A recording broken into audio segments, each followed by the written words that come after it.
ito po ma'am gawin nyo, buksan nyo muna yung, tanggalin nyo muna yung wifi. Kasi sa inyo may wifi, tapos buksan nyo na itong screw.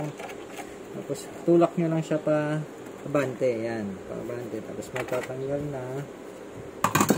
Tapos pag nagtanggal kayo ng RAM, buksan nyo lang to. May dalawa tong clip ng heatsink fan.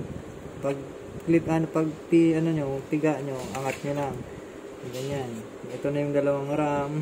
Pag nagtanggal naman ng RAM, ito may guide yung RAM dito. Ano nyo lang siya, ibuka ng konti. Aangat na yung RAM. Tatanggalin yung RAM. Tapos yung isa din. Tapos pagkabit naman, kailangan sakto po yung yung ngipin niya sa slot niya. Tapos tulak nyo lang siya pababa. Ganun isa.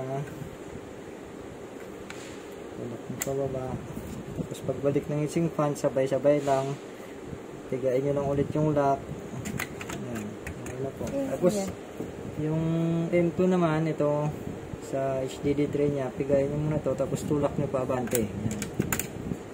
Tapos check nyo yung M2 nyo kung maluwag siya sa screw niya. Kasi baka yan yung dahilan ng pagbo-blue screen niya palagi. Alug-alugin nyo lang kung kung mahigpit naman, walang problema yan.